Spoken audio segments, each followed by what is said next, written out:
네, 시청자 여러분 안녕하십니까? 유튜브 채널 JTB 뉴스입니다. 저희 JTB 뉴스가 구독자 60만을 기념해서 새로운 코너를 마련했습니다. 바로 최광욱 전 의원의 여의도 정치입니다. 자, 제 옆에는 지금 최광욱 전 의원께서 나와 계십니다. 의원님 안녕하세요. 네, 안녕하세요. 네. 반갑습니다. 네. JTB 시청자 여러분 오랜만에 뵙습니다. 네. 저희가 잘 아시다시피 아시는 분 계시겠지만 지난해 총선을 계기로 저희가 그 유튜브 구독자를 좀 늘리기 위해서 최광욱 전 의원의 도움을 아주 많이 받았습니다. 아유, 아니던데요. 자체 능력이 뛰어나시던데 세상에 60만이 넘었을 줄은 몰랐어요. 그동안 의원님 덕분에 저희가 그 당시에 그 시민기자로 활동하시면서 네. 저희한테 많은 조언을 주셨는데 시작하실 때만 해도 제 채널에 20분의 1도 안 됐는데 지금은 이제 더 능가하다니. 어쨌든 최 의원님 덕분에 저희가 많은 도움을 받았습니다. 자, 다른 이야기는 좀 추후에 하기로 하고 바로 네. 본론에 들어가도록 하겠습니다. 저희 그 최광욱 여의도 정치는 일주일에 한 번씩 시청자 여러분을 찾아뵙는 거죠. 네. 네, 의원님께서 다양한 여의도 정치, 그 국회 비롯한 다양한 정치를 말씀해 주실 겁니다. 지금 세간의 가장 큰 관심사는 윤석열 대통령의 탄핵 심판, 그렇죠. 선고가 왜 늦어지냐, 네. 그리고 만장일치 이른바 8당이 나올 것이냐, 뭐 그런 그 질문들이 많은데 어떻게 보십니까? 그러니까 정말 속이 터지시는 분들이 많고 내가 진짜 하루하루 일이 안 잡힌다, 피가 마른다 이런 분들 많으신데 똑같은 얘기를 예측을 해야 되는 저도 참 괴롭네요. 근데 변함없는 거는 8대 0으로 그 파면이 될 거라는 거고요. 단지 늦어지는 이유는 뭐 내부 사정을 철저하게 비밀리에 진행하고 있는 거라서 알 수가 없고 또 알아서도 안 되는 거죠. 그거는 예. 재판관들이 잘 하고 있는 일인 것 같은데 그냥 그나마 제가 전해드린 얘기로 팩트라고 말씀드릴 수 있는 거는 윤석열이 풀려났을 때 그 구속 취소 상황에 대해서 재판관들의 상당수가 본인이 알고 있는 법조인들한테 연락을 해가지고 먼저 전화를 해서 예. 이거 지금 어떻게 보냐, 그 지규현 판사가 무슨 규정에 의거해서 무슨 해석으로 이렇게 한 거냐, 예전에 이렇게 한 적이 있냐, 뭐 이런 거 이제 확인했다는 소리는 확실하게 들었었고요. 그 다음에 내부적으로는 기각 의견이 많아가지고 뭐 그것 때문에 공방이 벌어지느라고 늦는다라는 얘기는 없는 것 같고, 이게 이 결정문을 쓰다 보면은 이제 거기에다가 어떤 부분을 좀 더 부각시키고 어떤 부분을 보강하고 또 어떤 이론에 근거해서 이걸 풀어나갈지 뭐 이런 얘기들이 되는데 그와 관련해서 한두 명의 재판관이 이제 계속 평이 말미에 이것도 하나 더 해보자, 이것도 하나 더 해보자 뭐 이러면서 늦어진다는 얘기가 있었고요. 그 윤석열 사건만 놓고 보면 그런데 또 한덕수 총리하고 지금 같이 선고하려고 하는 거 아니냐라는 게 논리적으로는 훨씬 더 가능성이 있어 보여요. 그러니까 같이 선고요? 예, 이제 대통령이 파면을 하게 되면 그 다음 국무총리의 권한대행 문제가 이제 바로 제기되는 거잖아요. 그럼 그거를 이 상태로 놔두고 또 최상목 씨가 지금 저렇게 이제 마은혁 재판관 끝내 임명하지 않고 지금 위헌적인 행동을 계속해 가고 있는데 이걸 어떻게 봐야 될 것이냐 하는 게 현재 입장에서는 그것도 일종의 자존심과 관련된 문제죠. 지금 뭐 아무 이유 없이 뭉개고 있잖아요, 그냥. 그거 이 와중에 놓치시지 말아야 될 거는 또 저 대법관 후보자로 지명돼서 인사청문회까지 통과한 마용주 판사라고 있거든요. 예. 거기는 뭐 같은 맛이라서 그러는 것도 이유가 안 되고 무슨 합의사항일 것도 아니고 모든 절차가 다 끝났는데 그건 아무도 관심도 없고 덩달아서 지금 임명이 안 되고 있어요. 대법관인데. 예. 그러니까 이런 말도 안 되는 일들에 대해서 헌재 나름의 지금 입장 표명을 하게 될 것 같은데 그게 한덕수 총리의 이 탄핵과 관련해서 얘기될 가능성이 있습니다. 그러니까 한덕수가 애초에 탄핵 소추된 사유가 헌법재판관 3명을 임명하지 않고 있다. 이게 1번이었거든요. 예, 예. 그런데 한 사람 임명 안 한 것도 지금 위헌이라고 확실히 헌재가 얘기를 했는데 3사람 임명 안 한 건 위헌인 게 맞잖아요. 예. 그러면 이제 그 위헌의 중대성에 대해서 헌재가 어떻게 볼 것이냐와 관련한 내부 논란이 있을 수 있다면 그 지점에서 혹시 뭐 보수적인 입장을 가진 사람들이 이거 가지고 탄핵하는 건 너무하는 거 아니냐라는 얘기를 혹시라도 할 수 있는 여지가 있다. 근데 그냥 생각해 보면 헌재 스스로 한 사람 임명 안 하는 게 위헌이라고 명백히 얘기를 해놓고 3사람 임명 안 한 것도 위헌이라고 안 할 도리는 없잖아요. 근데 그게 중대하지 않아서 파면하지 않는 거다 그러면은 이 상태로 지금 최상목 씨가 하는 것처럼 그냥 위헌적인 행위를 계속 지속하면서 방치하는 걸 용인하겠다는 얘기밖에 안 되기 때문에 그 점에 대해서는 재판관들 간에 좀 토론이 있을 수 있을 것 같다. 그래서 늦어지는 거 아니냐. 저는 그쪽에 좀 더 가능성이 높다고 보고 있습니다. 그러면 정리를 하면 대통령 탄핵 선고가 늦어지는 거는 한덕수 총리와 좀 맞물려서 네, 늦어진다. 그게 그 가능성이 제가 보기엔 제일 높아 보인다. 그렇군요. 예. 그 최하 경우입니다만 그래서는 안 됩니다만 지난번 박근혜 대통령 탄핵 선고 때 4명이 사망을 한 안타까운 사고가 있었어요. 예, 이제 이거를 돌아가신 과연 분이 있었죠. 이거를 헌재의 결정을 받아들이냐, 승복하느냐 마느냐인데 지금 여야는 지금 그 나름대로 승복을 한다고 했어요. 네. 자, 어떻게 보십니까 거기에 대해서? 아니 뭐 헌법재판소가 한 번의 결정으로 끝나는 건데 당연히 승복해야 되는 건데 이제 그거를 승복을 말해야 되는 사람들은 잘못을 저지른 당사자죠. 그거를 뭐 조갑재 씨가 제일 확실하게 얘기하던데 예. 아니 범죄를 저지른 그리고 대통령의 자리에서 친위 쿠데타를 벌인 윤석열이 그에 따른 법적 판단에 대해서 승복할 건지 여부를 밝히는 것이 지금의 상황에서는 그러니까 명백히 지금 잘못된 게 아니라고 주장하고 계속 내란이 이어지도록 선동하고 있는 모습을 보이고 있잖아요. 그렇다면 승복을 할 건지 말 건지를 밝히는 거는 국힘과 윤석열이 주가 되는 것이지. 그거를 가지고 민주당하고 이재명 대표한테 당신들은 왜 아무 말 없냐라고 하는 거는 좀 적반하장격인 얘기가 있죠. 그럼에도 불구하고 진즉 뭐 당연히 승복해야 되는 거고 그거에 대해서 또 다른 대처를 하겠다라는 말을 해왔으니까 그렇게 하겠죠. 자, 이번에는 그 검찰 이야기를 해보겠습니다. 그 심우정 검찰총장 관련인데요. 그 대통령 구속 취소 후에 즉시 항고를 포기했어요. 네. 그런데 이제 잘 아시다시피 구속 기간을 그 동안에는 날로 계산했다가 이제 시간으로 계산을 했어요. 그런데 그 뒤에 대검찰청이 일선 직업에 혼란이 생기니까 구속 기간을 이전처럼 날로 계산해라. 이거 뭐 앞뒤가 안 맞는 거 아닙니까? 어떻게 보십니까? 너무 노골적이지 않아요? 진짜 이런 윤석열 하나만을 위해서 벌이고 있는 이 법원의 희한한 해석과 검찰의 맞장구 이걸 보면서 시민들이 이게 우리나라 법원 검찰이 만인에게 평등하게 법을 적용하고 집행하고 있구나라고 누가 생각하겠습니까? 이번에 이제 그 모습이 너무나 극명하게 드러난 것 같고 이 잘못된 엘리트들의 민낯이라는 게 지금 그전에도 뭐 법률가들이 그렇게 국민들한테 큰 무슨 그 즐거움을 드린 적은 별로 없었던 것 같은데 이번처럼 이렇게 걱정을 끼치는 경우가 있을까 싶어요. 각 직역에 있는 사람들이 다 그렇잖아. 지금 검찰, 법원, 공수처, 뭐 헌재 할 거 없이 전부 다 속색이는 존재가 됐잖아요.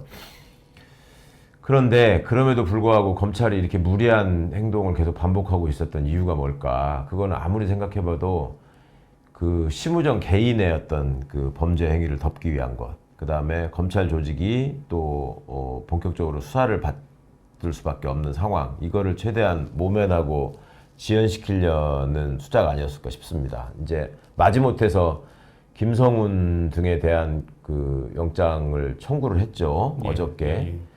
근데 지금 그간에 쭉 나오지 않고 있었던 것이 그나마 예전처럼 이렇게 검찰이 독점하는 시스템이 아니었기 때문에 그나마 다행인 것이 검찰도 내란에 가담한 흔적들이 있는데 그거를 검찰이 수사를 주도하는 상황이 됐으면 덮였을 거 아닙니까? 근데 지금 국가수사본부나 공수처가 수사를 하다 보니까 그 얘기가 나왔잖아요. 근데 검찰은 그거를 사전에 예방하기 위한 거였는지 공수처도 압수수색을 하고 국가수사본부도 압수수색을 했었잖아요.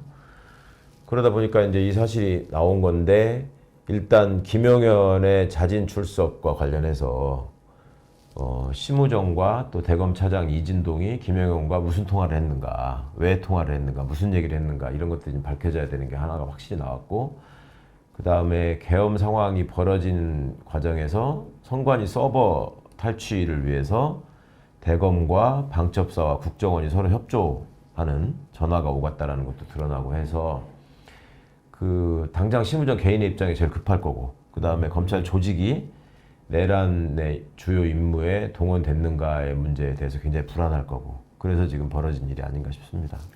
그와 관련해서 지금 법사위에서는 심우정 검찰총장의 그 출석을 요구했는데 지금 나오지 않고 있거든요. 뭐 큰 문제는 없습니까? 그렇게 국회에서 출석하라고 그랬는데 지금 나오지 않는데.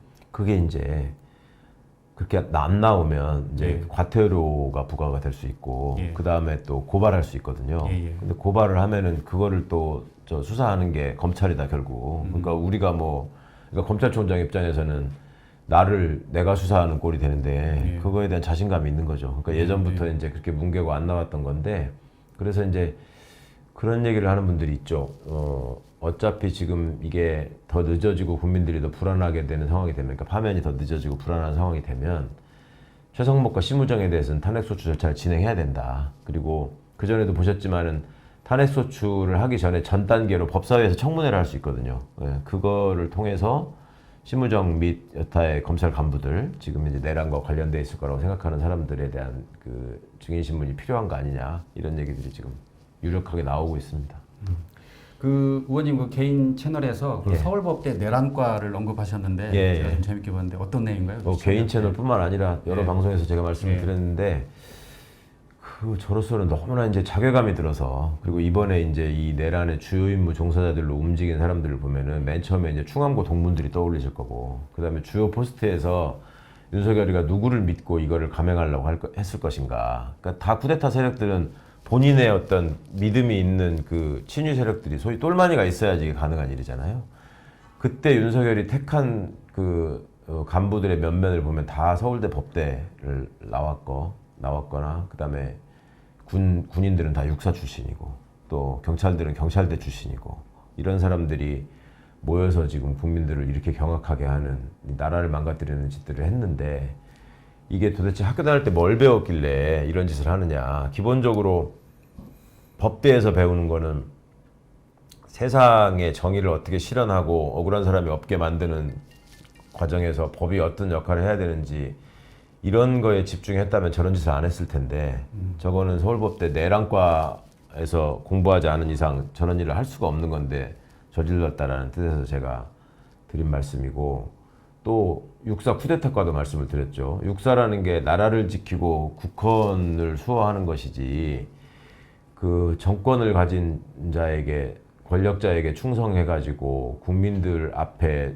총뿌리를 겨누는 이런 일은 이제 더 이상 우리가 없을 거라고 살아왔잖아요. 근데 이번에 그런 일이 또 벌어지니까, 이거는 무슨 쿠데타를 전공한 놈들을 양성하지 않는 이상 이런 일이 있을 수 없다라는 뜻에서 육사 쿠데타과 혹은 육사 반란과가 있다라고 말씀을 드렸던 거고, 경찰대 부여학과를 또 말씀을 드렸어요. 경찰들은 자기들이 주도할 수는 없는 조직이니까 시키는 대로 부역을 하잖아요.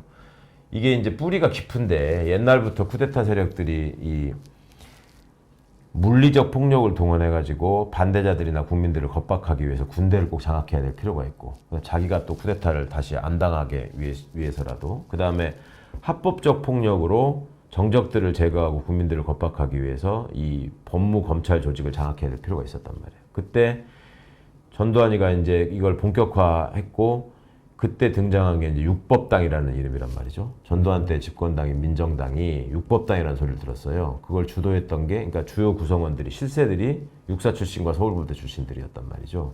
뭐 이게 지금 한 40년이 흘러가지고 다시 쿠데타가 벌어졌는데, 육사하고 서울법대 나온 자들의 위치만 바뀌었지. 그러니까 옛날에는 육사가 주도를 하고 서울법대가 이제 따까리 일을 했다면, 지금은 서울법대가 주도하고 육사가 이제 실행을 하는 이런 일로 이 위아래 위치만 바뀌었지, 등장하는 지금 세력들의 면면은 거의 비슷하기 때문에, 그런 점에서 우리 사회가 이 일을 이제 정리하는 과정에서 교육 시스템, 그 다음에 소위 말하는 엘리트 양성 시스템에 대해서 다시 한번 진짜 심각하게 고민을 해야 된다. 특히 서울법대 출신들이 사회적으로 받는 그 무형의 혜택이라는 거는 엄청나잖아요. 예, 그냥 그 학교를 졸업했다는 것만으로 많은 거를 그냥 다 인정받거나 용서받고 가는 경우가 많으니까. 또 육사나 경찰대 같은 경우에는 학비만 면제받는 게 아니라 먹여주고 재워주고 용돈까지 준단 말이에요. 예. 국민 세금으로.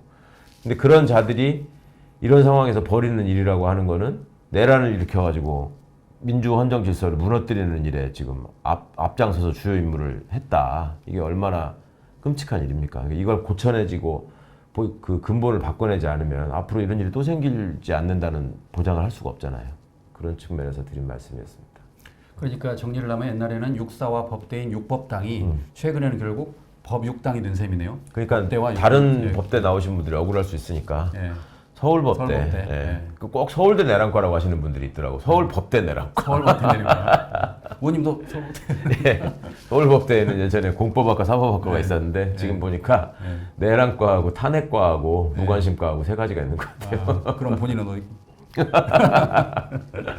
저는 뭐 정과작과인 것 같은데. 네. 그 조금 전에 그 김성훈 경호차장 이야기를 하셨는데요. 잘 아시는 것처럼 그 경찰이 구속영장을 신청했는데 검찰이 예. 세 차례 기각을 했어요. 예, 예. 근데 이번에 이제 그 뒤에 이제 영장심의위원회가 이제 영장 청구가 타당하다라고 예. 해서 검찰이 마지못해 손을 예. 들어줬는데 결국 그 핵심은 비화폰이죠. 아까 말씀하신 그렇죠. 것처럼 예. 그러니까 이제 비화폰 때문에 지금 윤석열이를 왜 풀어줬겠냐라는 걸 예. 따져보면 아까 그 설명이 좀 빠졌네요. 보니까 그 돌아가서 이제 증거인멸해라 이거 아니겠어요. 예, 예. 그리고 최대한 그 검찰이 살아야지 당신도 산다 뭐 이런 식의 지들끼리의 텔레파시가 통했는지는 모르겠는데 어떻든 김성훈이가 했던 역할이 계속 증거를 인멸하는 쪽이었잖아요. 비화폰 서버를 지워라. 무슨 뭐 또 인사고과를 손을 대가지고 그 친위 부대들을 승진시켜야 된다. 뭐 이런 짓들을 계속 벌이고 있었잖아요. 그 와중에 그 전에 또 윤석열 체포영장 집행 과정에서 이제 그 방해를 한 거 이런 여러 가지 범죄가 있었는데 검찰이 갖은 궤변을 동원해 가면서 이제 이거를 저지하려고 했었고 그 이면에는 이제 비화폰 서버가 가장 민감한 증거 자료였기 때문에 거기에 보면은 이제 윤석열 김건희가 어떤 행동을 취했고 그 계엄 상황 앞뒤로 어떤 사람들에게 통화를 하면서 움직였는지가 다 드러날 것이고 또 무엇보다 결정적인 거는 검찰이 어느 정도 수준에서 어느 역할을 맡아서 가담했는가 이런 것들이 다 나올 수 있기 때문에 그토록 열심히 저지하려고 했던 게 아니었나. 네, 그렇게 보이는 그럼 만약 그 김성훈 그 경호처장이 구속이 된다면 네. 그래서 이제 비화폰 그 서버 같은 확보가 된다면 추가로 다양한 게 드러날 수도 있겠네요.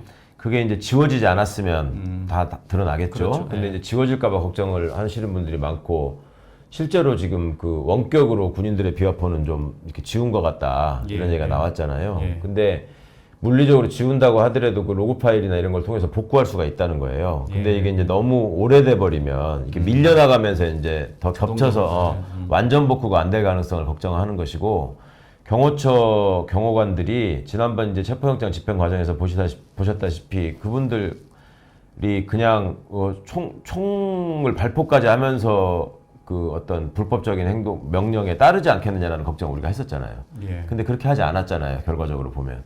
그러니까 이 사람들도 경호관으로서의 자부심 또 평생 직장을 지켜야 된다는 어떤 가장으로서의 책임감, 직장인으로서의 책임감 이런 게 있기 때문에 그 김성훈이 아무리 압박을 하고 지시를 했다고 하더라도 그렇게 다 지우지 않았을 거다. 네, 저는 그렇게 믿고 있습니다. 그 당시에 대통령 1차 체포 때도 일부 그 경찰 내부에서 반발했던 것처럼 네. 이번 비화폰 일부가 반발한 게 아니라 대부분이 반발했고 그렇죠. 네. 일부가 이제 그거를 계속 압박하려고 했는데 말을 거죠. 듣지 않았죠. 네. 예.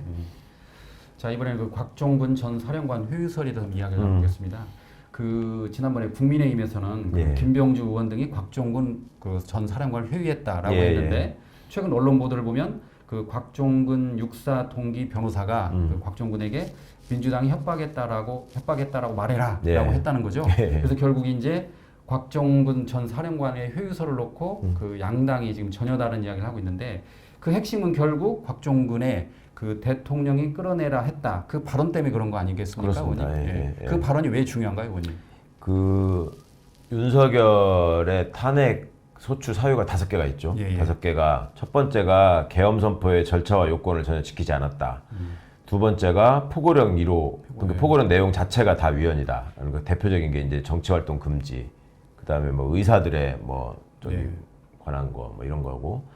세 번째가 국회 봉쇄잖아요. 봉쇄, 예. 그다음에 네 번째가 선관 이전 선관위. 장악. 예. 그다음에 다섯 번째가 정치인 등 유력인사 체포. 예. 그러면 이게 이 중에 하나만 돼도 지금 이제 파면이 되는 건데 하나만 해당돼도 파면이 되는 건데 특히 이제 이 국회를 봉쇄해 가지고 국회 개엄에 관한 심의 의결권을 그 제한하려고 완전히 박탈하려고 했다. 이것이 명백한 위헌이기 때문에 윤석열 쪽에서도 그거를 무슨 요원이네 뭐 인원이네 하는 그 말 같지 않은 소리 그 다음에 뭐 체포를 절대 지시한 바 없다는 윤석열의 그 단호한 궤변 뭐 이런 것들이 거기에 지금 다 집중이 돼 있는 건데 그만큼 이제 그게 중범죄고 중대한 사실관계라는 걸 아는 거죠 예. 기자들이. 예. 그러니까 이제 그렇게 얘기를 하는 거고 어떻게든 그 부분에 대해서 이제 가장 명확하게 지시를 받고 전달한 사람이 곽종근이잖아요. 근데 예. 곽종근 사령관의 증언이 너무 명확하다 보니까 불안하고 초조한 거예요. 그러다 보니까 이제 그 배우자한테 전화를 했다는 거잖아요. 배우자한테. 예. 그렇죠. 그러니까 이제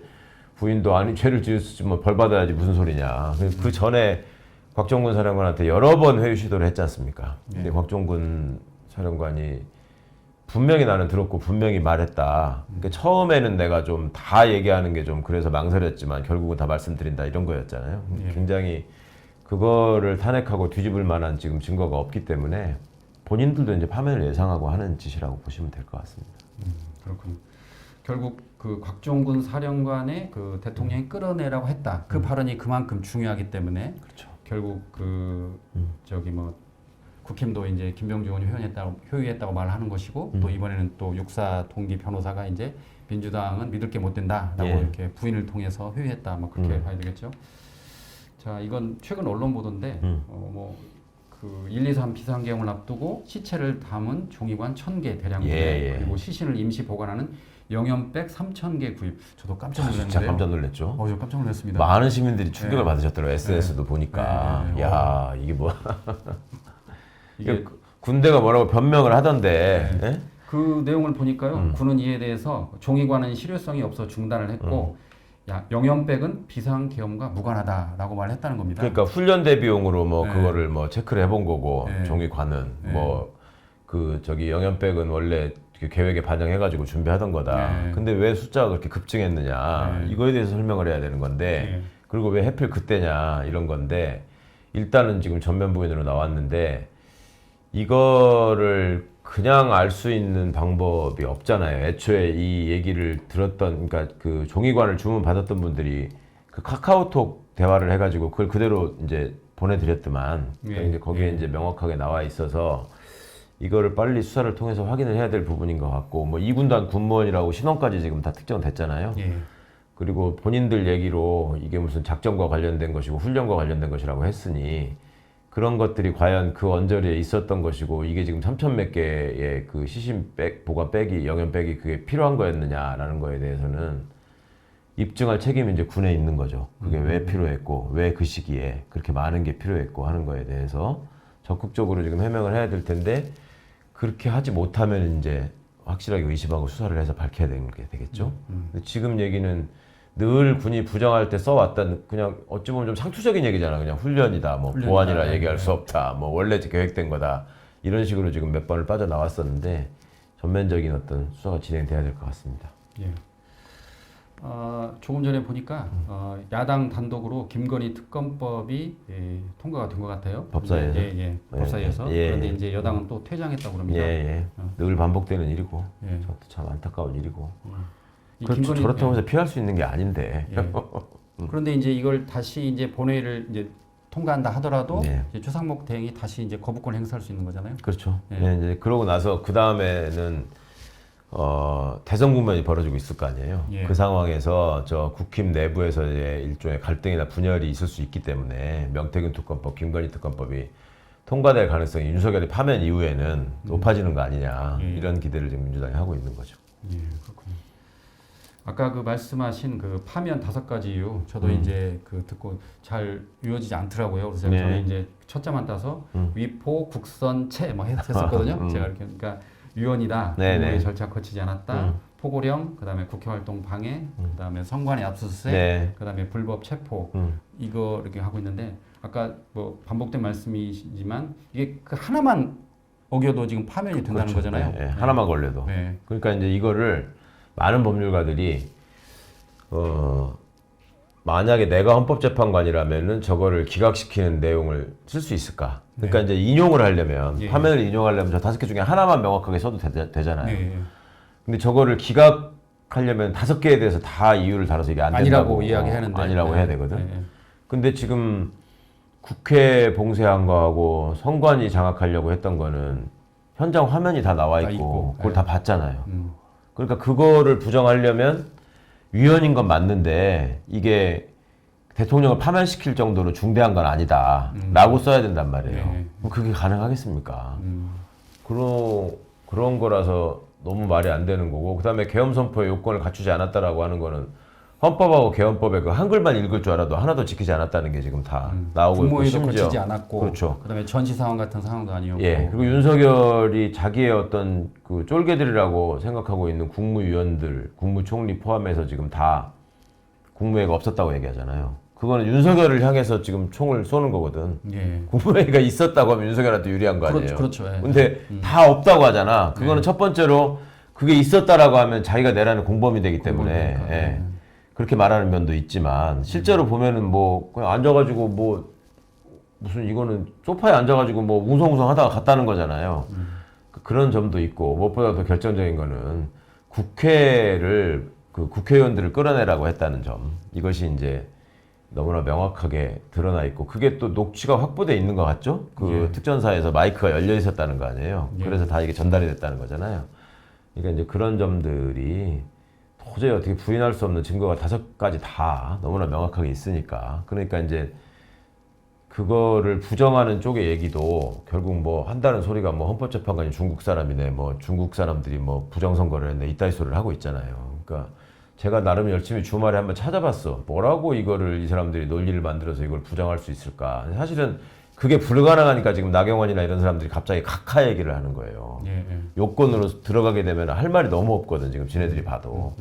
그러니까 그럴 때 이제 판사들이 써먹는 그 비겁하고 교활한 수법이 그 형식적인 흠결을 찾아내가지고 그 각하시키는 거거든요. 그 대표적이었던 게 윤석열이가 징계받고 나서 징계 취소 소송을 냈는데 1심에서 윤석열이가 졌잖아요. 네. 그리고 2심에서 한동훈이가 장관 된 다음에 싹 다 바꿔가지고 2심에서 이거를 각하를 했단 말이에요. 그때 2심 재판부가 썼던 그 비열한 방식이 징계위원회 구성이 잘못됐다. 이렇게 해가지고 실체 판단에 안 들어가고 거기서 끝내버렸거든. 그러니까 지금 헌재에서도 그렇게 해주기를 바라는 거지. 이자들은 지금 예, 내용에 이제 자신이 없으니까. 그 윤석열이는 지가 검찰총장으로 했던 그 범죄적 행각, 검찰총장으로서 쭉 진행시켜왔던 쿠데타의 범위에서 지금 벗어나지 않는 행동을 하는 게 없어요. 다 고짓을 그대로 하고 있거든요. 그러니까 이번에도 이제 그런 절차적 흠결에 기대서 이걸 각하를 시켜보자라는 얘기들을 하고 있는 건데 지금 그 계엄 선포의 요건도 그렇고 두 번째 포고령에 관한 부분도 그 포고령을 지들이 뭐라 그랬어요. 윤석열이는 지가 시킨 거 아니다. 김용현이가 옛날 거 보고 베낀 거다. 이렇게 얘기했잖아. 왜 그렇게 얘기했냐고. 예전에 나왔던 포고령이 있고 그거 자체가 위헌이라는 대법원 판례가 여러 개가 수십 개가 있어요. 예. 그러니까 윤석열이가 아무리 무식해도 그건 안단 말이야. 그러니까 지금도 재심 사건으로 과거에 불법 위헌적인 계엄에 따른 포고령 위반죄 이걸로 유죄 선고를 받은 분들이 지금도 재심 청구를 해가지고 그게 재심 사건으로 법원을 많이 있거든요. 그러니까 그거를 포고령이 위헌이 아니다라고 인정하면 기존의 대법원의 재심 사건의 판례를 다 부정해야 되는 거야. 이건 불가능한 일입니다. 그러니까 자, 두 가지 이제 그 법적인 요건 따지는 부분, 위헌이냐 아니냐 판단하는 부분 뭐 명확하게 다 선례가 있고, 그 다음에 선관이나 국회 장악 부분들은 다 화면 영상까지 다 나와 있고, 이제 마지막 남은 게 이제 체포 부분인데, 이거는 홍장원 차장이 너무나 똘똘하게 똑똑하게 다 얘기를 했고, 그 다음에 그거를 얘들은 홍장원이 망상해서 무슨 지어낸 거다 이런 식으로 가려고 하는데, 그거를 그대로 받아 적은 직원이 있고, 그 실물이 또 남아있고 그 다음에 그것이 그냥 대충만 쓴 게 아니라 여인영이의 부하들이 썼던 그 14명의 명단과 조지호가 전달받았다는 명단과 그대로 다 맞다는 거잖아요. 명단이 맞다는 거잖아요. 그러면 그거를 부정하면서 이거는 기각시켜야 된다라고 쓸만한 근거는 하나도 없는 거예요. 그러면 5가지가 다 위헌이라는 걸 인정하고 그렇지만 윤석열은 파면시켜서는 안 된다. 대통령은 이런 거 가지고 파면될 수 있는 자리가 아니다. 이렇게 써야 되잖아요. 그러면 그 결과로 나올 수 있는, 그러니까 반대의 결과는 뭐냐면, 그러면, 이런 짓을 다음에 대통령들이 다시 해도 되고, 대통령직을 유지하는 데는 문제가 없으니까. 윤석열이 본인도 돌아가서 이걸 다시 해도 대통령직을 유지할 수 있다는 거잖아요. 그러니까 그런 위험을 감수할 수 있는 법률가는 법률가들의 기회주의적인 속성이나 이런 걸 감안해 보더라도 없다. 절대 없다. 심지어 윤석열 대리인단에 있는 사람들조차도 그 사람들한테 한번 이 기각 결정문을 써봐라. 당신이 헌법재판관 시켜줄 테니까. 헌법재판관 자리에 갖다 놓으면 못 씁니다. 그러니까 그거를 이렇게 우리가 걱정할 필요가 없다라는 얘기를 많이 해왔었는데 이게 이제 직위원이라는 시대의 이 법비가 나타나가지고 명백한 법 규정까지 무시하는 그냥 창조적인 법 해석을 해버리니까 아니 지금 서울법대 나온 법조인들을 어떻게 믿냐? 무슨 짓이라도 할 수 있는 거 아니냐? 그리고 지네끼리끼리 통해가지고 다 뭔가를 지금 다 작당을 해가지고 이거를 윤석열이한테 면죄부를 주려고 가고 있는 거 아니냐라는 걱정들을 지금 하시는 거잖아요. 근데 그거는 그렇게 서울법대 출신들의 결속력이 그렇게 대단하지 않고 특히 내란과 출신으로서 여기에 적극적으로 가담해서 내 인생을 걸겠다라고 하는 사람은 이상민이조차도 빠져나가려고 궁리를 하잖아. 지금 뭐 쪽지를 받은 게 아니고 이렇게 받다는 네. 넘겨받다느니 뭐 이따위 소리를 하는 이유가 지들 살겠다고 그러는 건데 그런 결속력으로 이게 될 수 있는 게 아니라는 점을 좀 생각하시고 단지 이제 이 법조인들이 가지고 있는 이런 편협성, 그러니까 자기들의 안위나 자기들의 생각이 중요하지 세상이 얼마나 혼란해지고 그런 어떤 결정 하나하나에 국민들의 삶이 얼마나 피폐해지는 거에 대한 어떤 인식 자체가 없다, 공감 능력이 없다, 이런 부분들은 별도로 충분히 비판하시고 비난하고 앞으로 또 이거를 바꿔나갈 방법들을 우리가 고민해야 되는 거지만 지금 상황에서 이게 엎어질 가능성은 없다고 봐야 된다. 네, 그 말씀 계속 드리는 겁니다. 그러니까 어제 정청래 법사위원장이 예. 그 박성재 법무부 장관 탄핵 때 변론 탄핵 과정에서. 이유를 최후 변론에서 이제 번외 이야기를 하겠다고 그러면서 이제 그 이야기를 한 게 기억이 나는데 예. 국민들이 너무 힘들다. 그렇죠. 그러니까 우리 재판관님들께서 대통령 선고기를 빨리 좀 해달라라고 예. 간곡히 호소한다라고 했거든요. 예.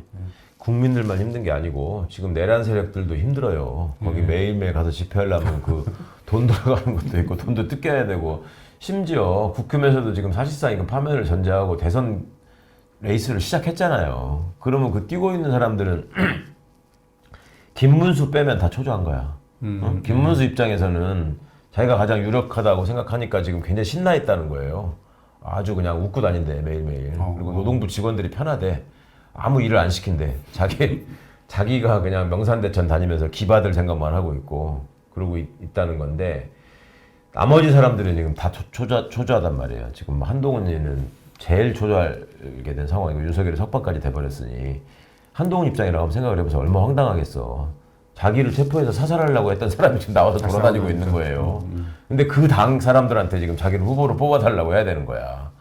그러니 한동훈이가 얼마나 답답할지는 뭐 충분히 아실 수 있을 거고 오세훈 여기는 이제 나는 뭐 굳이 탄핵에 찬성하는 거는 아니다라는 식으로 말장난을 해요. 근데 명태균 씨가 저건 절대로 내가 가만 안 놔둔다 얘기를 했잖아요. 예, 그리고 예. 그런 얘기가 하나씩 나올 때마다 오세훈 지지율이 반씩 꺾이고 있습니다 지금. 그러니까 그 전까지는 오세훈 시장은 자기밖에 없다라고 확신을 했대요. 국힘의 후보는 나다. 뭘로 봐도 자기가 될 수밖에 없다라고 생각을 했다는 건데 이게 지금 꼬이고 있어가지고 이 사람이 지금 밤잠을 못 자고 굉장히 히스테리컬해져가지고 서울시 간부들이 지금 되게 힘들다는 거야. 그리고 온 데다가 막 언론에다가 전화하고 뭐 의원들한테 무슨 저 문제 제기하는 의원들한테 그거 해명한답시고 말 같지 않은 소리로 압박하고 이런 짓들을 계속 하고 있대요. 그러니까 그 사람들도 힘들고 그 다음에 홍준표는 홍준표대로 이게 자기는 예전에 그 박정희의 친위 쿠데타가 그거 명백히 내란이라고 했던 사람 아니에요. 그러고서 박정희 동상 세운 거 아니야. 자기 얼굴 박아가지고.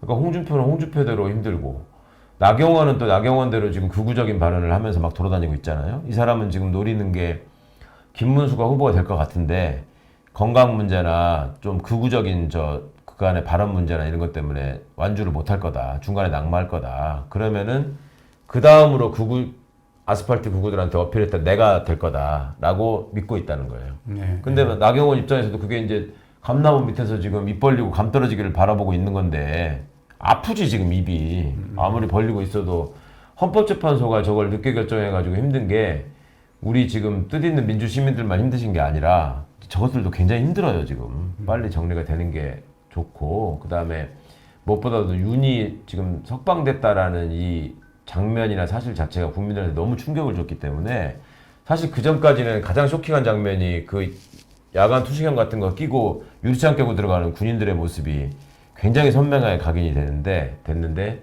윤석열이가 구치소 앞에서 무슨 퍼레이드 하듯이 그 중앙선을 따라 나오면서 활짝 웃으면서 손 흔드는 모습 이게 또 엄청나게 각인이 돼 있단 말이에요. 근데 이제 선거 국면이 되면 재판이 시작돼서 진행된단 말입니다. 그런데 내란에 윤석열의 지시를 받아가지고 계엄 상황에서 움직였던 것들은 다 구속돼가지고 포승지를 묶여가지고 올 거란 말이에요. 근데 두목은 멀쩡하게 앉아가지고 그 민간인 복장으로 그냥 편하게 웃으면서 앉아 있다.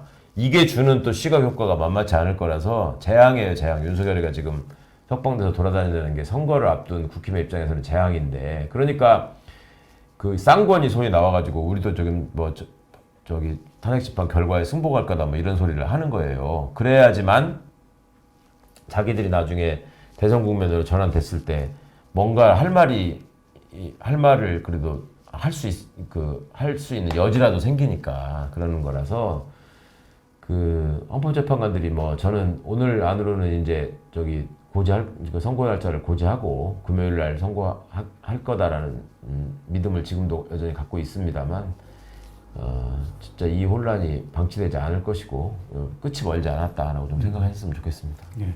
자, 마지막 질문을 드리겠습니다. 이제 그 민주당이 지금 최상목 권한대행의 그 탄핵을 놓고 고심해서 의원총회를 열려고 좀 한다는 말이 있는데 어떻게 될 거로 보십니까? 탄핵 소추할 겁니다. 그러니까 네. 지금 이제 이렇게 별다른 이유 없이 아무런 설명 없이 마은영 재판관을 임명하지 않으면서 최상목이가 뭐라 그랬어요? 헌재 결정에는 다 승복하시기 바랍니다 이랬잖아. 자기는 승복 안 하면서 그런 소리를 한다는 것 자체가, 저는 지금 위헌을 저지르고 그 상황을 해결하지 않는 직무유기를 여전히 지금 현행범으로서 행하고 있습니다라고 자백하고 있는 거거든요. 그리고 지금 국민들이 걱정하시는 것처럼 이렇게 늦어지면 결과가 엎어지는 거 아니냐, 뭐라도 또 이상한 소리를 해가지고 그런 걱정을 하신다면 민주당으로서는 더더욱, 그러면 나중에 후회할 일을 만들지 말고 지금 할 수 있는 일을 다 해야 된다. 이런 얘기들을 어제 그제 상관의 의원들이 많이 하더라고요. 그리고 예. 지도부에서도 그런 부분에 대해서 이제 적극적으로 검토를 하는 것 같고, 의원총회를 통해서 의원들의 총의를 모아가지고 이제 탄핵 소추를 하는 쪽으로 가지 않을까, 그렇게 예측이 됩니다. 예.